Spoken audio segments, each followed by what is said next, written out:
আপনার ছাদ বাগানে যদি ড্রাগন গাছ থেকে থাকে তবে আজকের ভিডিওটি মনোযোগ সহকারে দেখতে থাকুন। ছোট বড় সমস্ত ছাদ বাগানিরা চাই তার ছাদ বাগানে ড্রাগন গাছের সাম্রাজ্য গড়ে উঠুক, কিন্তু নানাভাবে পরিচর্যা করার ফলেও গাছগুলো বেড়ে ওঠে না এবং অপরপক্ষে গাছগুলো বেড়ে উঠলেও ফুল হয় না। কী কারণে ড্রাগন গাছের বাড়ার পরে ফুল হয় না সেটি যেমন আলোচনা করব, ঠিক তেমনি আজকের ভিডিও থেকে আলোচনা করব এই প্রখর শীতের মধ্যে অর্থাৎ ডিসেম্বর মাসের শীতের মধ্যে আপনার ছাদ বাগানে থাকা ছোট বড় ড্রাগন গাছের যে কচি ডাল আসছে সেই ডালগুলোকে কি করে বাঁচিয়ে রাখবেন, কি করে বড় করে তুলবেন, দ্রুত ম্যাচুরিটি করবেন, এছাড়া ছোট্ট টবে থাকা ড্রাগন গাছগুলোতে কি কি খাবার দেবেন, সর্বোপরি এই অফ সিজনে আপনার ছাদ বাগানের ড্রাগন গাছকে বাড়িয়ে তোলার বাঁচিয়ে রাখার সমগ্র রসদ নিয়ে আলোচনা করব। আসুন তাই নিয়ে থাকছে আজকের ছোট্ট উপস্থাপনাটি, না স্কিপ করে কন্টিনিউ করুন।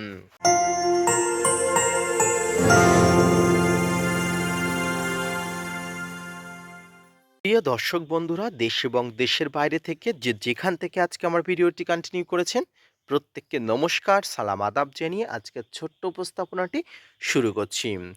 প্রথমেই দেখায় আমার টবে থাকা কয়েক মাস আগে নিয়ে আসা একটি ছোট্ট ড্রাগনের চারা কেমনভাবে গ্রোথ হয়েছে।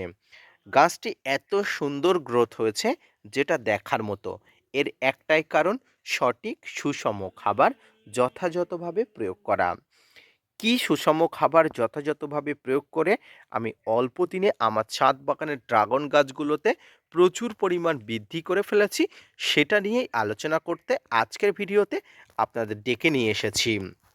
প্রথমেই বলি, ছোট বড় যে কোনো গাছকে আপনি দ্রুত হারে বড় করার জন্য আপনার দরকার যথাযথ খাবার। সেই খাবারের মধ্যে থাকবে নাইট্রোজেন, ফসফরাস, পটাশ, আরও গাছের বেঁচে থাকার জন্য ম্যাক্রো এবং মাইক্রোনিউট্রেন সমগ্র উপাদান, যেগুলো গাছের স্বাস্থ্য ভালো করে, গাছের বৃদ্ধি হতে সহায়তা করে এবং গাছকে দ্রুত বড় করে তোলে। তার জন্য আপনার দরকার মিশ্র খাবার, যে খাবারের মধ্যে প্রচুর পরিমাণ সব উপাদান থেকে যায়। গাছের মিশ্র খাবার হিসাবে আমরা যে খাবারগুলো বুঝি সেগুলো হলো শিংকুচি, নিমখোল, হাড় গুঁড়ো, ভার্মিকম্পোস্ট, সর্ষের খোল, বাদাম খোল, বিভিন্ন অনুখাদ্য সব একত্রে মিশিয়ে যে খাবারটি প্রস্তুত করা হয় সেই খাবারটিকেই বলা হয় ছাদ বাগানের সেরা মিশ্র খাবার। এই খাবারটি যখন গাছে যথাযথভাবে যথাযথ নিয়মে দেওয়া হয়, আপনার ছোট থেকে বড় সমগ্র গাছগুলোতে প্রচুর পরিমাণ কিন্তু নতুন ডালপালা থেকে শুরু করে গাছের বৃদ্ধি প্রচুর সংখ্যক হয়ে দাঁড়ায়। এই সময় ডিসেম্বর মাস কোনোভাবে ড্রাগন গাছের ফুল আসার সময় নয়, আর সিজনও নয়। ড্রাগন গাছের ফুল আসে মূলত বর্ষার শুরুতেই, জুন জুলাই মাস থেকে শুরু হয়, প্রায় আগস্ট সেপ্টেম্বর মাস পর্যন্ত এই ফুলের প্রভাব থাকে, ফল থাকে। তার মধ্যে কিন্তু গাছের গ্রোথ হওয়ার সম্ভাবনা কম থাকে, তখন গাছ কিন্তু ফল থেকে ফলগুলোকে যে প্রিপেয়ার করে তোলার কিন্তু একটা প্রস্তুত নিয়ে থাকে। ফল যখন শেষ হয়ে যায় তখন কিন্তু গাছ শুধু ফাঁকা অবস্থায় পড়ে থাকে, আর তখনই কিন্তু গাছের গোড়াতে কিন্তু একটা খাবার দিতে হয়। মিশ্র খাবার, তরল খাবার, বিভিন্ন ধরনের মাইক্রোনিউট্রিয়েন্ট বা অনুখাদ্য, এনপিকে জাতীয় খাবারগুলো কিন্তু দিতে হয়। তো প্রথমেই বলি, যারা ছোট বড় ড্রাগন গাছ করেছেন তারা এই মুহূর্তে ডিসেম্বর মাসে এসে যদি এখনও গাছের গোড়াতে খাবার না দিয়ে থাকেন সেই খাবারগুলো দিয়ে ফেলুন। এই খাবারগুলো কি খাবার? এই খাবারগুলো থাকবে শিংকুচি, নিমখোল, হাড় গুঁড়ো, ভার্মিকম্পোস্ট, সর্ষের খোল, বাদাম খোল, যেটা কয়েক মিনিট আগেই আমি মেনশন করলাম খাবারগুলো। কতটা পরিমাণ দেবেন? যতটা পরিমাণ দেবেন তার আগে আপনার ছাদ বাগানে গাছের সংখ্যা এবং গাছের উচ্চতা, গ্রোথ, টপের মাটিকে আপনি দেখে নেবেন। আমার এই যে গাছটি দেখুন, এই গাছটি আপনারা দেখে হয়তো হাসবেন, কারণ একসঙ্গে এত গাছ রোপণ করা কখনোই ঠিক নয়। কিন্তু বিশ্বাস করুন, যখন প্রথম ছাদ বাগান করি কোনো ধরনের অভিজ্ঞতা ছিল না, অনভিজ্ঞতার কারণে কিন্তু এই গাছগুলো বড় করে ফেলেছি। এর ফলে কিন্তু এখন এই গাছগুলো তোলা আর কোনোভাবেই সম্ভব নয়। তাই কিন্তু এখান থেকে আমি পরবর্তীতে যে চারা গাছগুলো তৈরি করেছি একদম সিঙ্গেলভাবে আলাদা আলাদাভাবে কিন্তু তৈরি করেছি। তো এই খাবারগুলো ছাদ বাগানে গাছে দেবেন। আমার এই গাছের জন্য মোটামুটি ১ কেজি পরিমাণ খাবার লাগে বা আমি দিই। গত নভেম্বর মাসেই কিন্তু গাছের গোড়াতে খাবার দেবার প্রক্রিয়াকরণ আমি শেষ করে ফেলেছি।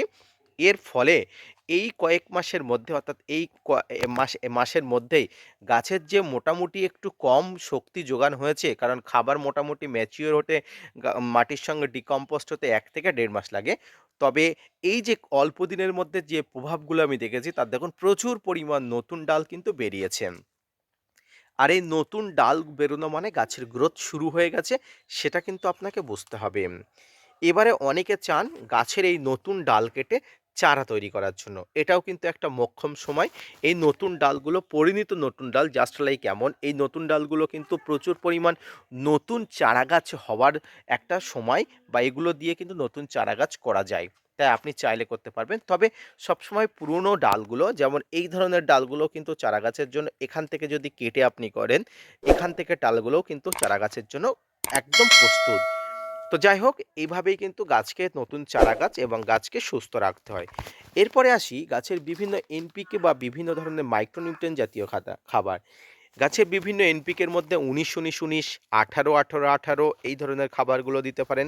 এছাড়া গাছের পটাশের অভাবের জন্য আপনারা ০০-৫০ দিতে পারেন। টবের মাটিতে এমওপি দিতে পারেন। ছোট থেকে বড় সব গাছে সব জায়গাতেই কিন্তু আপনি এই খাবার দিতে পারেন। এছাড়া অনুখাদ্য হিসাবে আপনারা সিউইড এক্সট্রাক্ট তরল যেটা আছে সেটা কিন্তু গাছে স্প্রে করতে পারেন, এবং যেটা দানাদার আছে, যেটা দানাদার আকৃতির, সেটা কিন্তু গাছের গোড়াতে দিতে পারেন। যে দুটির কাজই কিন্তু আমি গত ১ মাস আগে দিয়ে ফেলেছি বা শেষ করে ফেলেছি। আগামী জানুয়ারি মাসে পরবর্তী যে ডোজটা আছে সেটা কিন্তু অবশ্যই দিয়ে দেব। একটু আগেই আমি বলছিলাম যে আমি প্রচুর পরিমাণ নতুন চারাগাছ তৈরি করেছি। তার কিন্তু প্রমাণ আপনাদের সামনেই আমি দেখাচ্ছি। কত প্রচুর পরিমাণ চারা আমি তৈরি করেছি ছোট্ট, ছোট্ট টবে পাত্রে, সেটা কিন্তু আপনাদের সামনে দেখাচ্ছি। আপনারা অবশ্যই একটু ভালো করে দেখবেন, এবং এই গাছগুলোতেও কিন্তু একইভাবে খাবার দেওয়ার প্রসেসও কিন্তু আমি শেষ করে ফেলেছি। যার কারণে এখান থেকেও কিন্তু প্রচুর পরিমাণ ডালপালা কিন্তু বার হচ্ছে নতুন চারা গাছের জন্য। অর্থাৎ একটা গাছকে পরিচর্যা করতে যত পরিমাণ যা কিছু দরকার লাগে সব উপকরণ, মেডিসিন কিন্তু দিয়ে দিচ্ছি। এভাবেই কিন্তু গাছগুলোকে পরিচর্যা করতে হয়। এবার আসি এই ড্রাগন গাছের মোটামুটি কোনো ধরনের খারাপ অবস্থা দেখা যায় না, তবে সবচেয়ে মারাত্মক যে দশাটি দেখা যায় সেটা হলো গাছের ডাল পচা। এই ডালটি দেখুন, এই ডালটির অবস্থা দেখুন। গাছের ডাল কিন্তু এভাবে বিচ্ছিরিভাবে পচে যাবে এবং আপনার ছাদ বাগানের গাছ কিন্তু ধীরে ধীরে মারা যাবে। এই গাছের ডালগুলো কিন্তু একদম পচে গেছে। তো এই ডালগুলোতে যত সম্ভব কিন্তু ভেঙে ফেলে দেওয়াই কিন্তু শ্রেয় হবে, কারণ এই ডালগুলো যত রাখবেন তত কিন্তু আপনার ছাদ বাগানের গাছে কিন্তু ক্ষতি হবার সম্ভাবনা থেকে যায়। তাই এই ধরনের ডালগুলো থাকলে আপনি আগে ডালগুলোকে গাছ থেকে রিমুভ করবেন, তার পরবর্তীতে কিন্তু আপনাকে ভালো মানের ফাঙ্গিসাইড ব্যবহার করতে হবে, কারণ এটি গাছের ক্ষতি ডেকে আনে, কোনোভাবে ভালোভাবে গাছকে বাড়তে দেয় না এবং গাছকে কিন্তু খুব মারাত্মক দশার মধ্যে ফেলে। তো এই জায়গার যে গাছগুলো আছে এগুলোতে কিন্তু প্রচুর পরিমাণ ফাঙ্গাসের আক্রমণ হয়ে গেছে। ট্রিটমেন্ট চলছে দেখুন, এবং খাবার দেওয়ার প্রসেসও কিন্তু শেষ হয়ে গেছে। এইভাবে ড্রাগন গাছগুলোকে পরিচর্যা করতে হয় খাবার সার প্রয়োগ দিয়ে। এবার আসি ড্রাগন গাছে ফুল আসে না কেন। আমরা একটা ভুল করে থাকি, ড্রাগন গাছকে উপর দিকে সরাসরি উঠতে দিই। মনে রাখবেন ড্রাগন গাছ সবসময় কিন্তু খাড়া অবস্থায় ফুল দেয় না, ড্রাগন গাছ সবসময় ঝুলন্ত অবস্থায় ফুল দেয়। তা ড্রাগন গাছকে সবসময় ঝুলিয়ে দেবেন নিচের দিকে, যত বড়ই গাছ হোক না কেন আপনি নিচের দিকে ঝুলিয়ে দেবেন। এই যে খাড়া ডালগুলো দেখছেন, এই খাড়া ডালগুলোই কিন্তু কয়েকদিন পরে কিন্তু ঝুলিয়ে দেওয়া হবে একটু বড় হবার পরে। তাই কোনোভাবেই গাছকে খাড়া অবস্থায় রাখলে সেই গাছে দেখবেন ফুল আসার সম্ভাবনা অনেক অংশে কম থাকে। এইভাবে ছাদ বাগানে ড্রাগন গাছকে বাড়িয়ে নিন। ছোট বড় প্রত্যেক ড্রাগন গাছের গোড়াতে খাবার, পরিপূর্ণ পরিচর্যা, নিউট্রিশন এবং ফাঙ্গিসাইড কীটনাশক প্রয়োজন হলে প্রয়োগ করে দেখুন, ছাদ বাগানের ড্রাগন গাছ সুস্থ সবল স্বাভাবিকভাবে বড় হয়ে উঠবে। আজকের ভিডিওটি এই পর্যন্ত। আশা করি বুঝতে পেরেছেন, আশা করি বোঝাতে পেরেছি। যদি বুঝতে পারেন, যদি বোঝাতে পারি, অবশ্যই gardener tips with Kamal YouTube চ্যানেলকে সাপোর্ট দিবেন। ভিডিওটি শেয়ার করতে ভুলবেন না। ধন্যবাদ।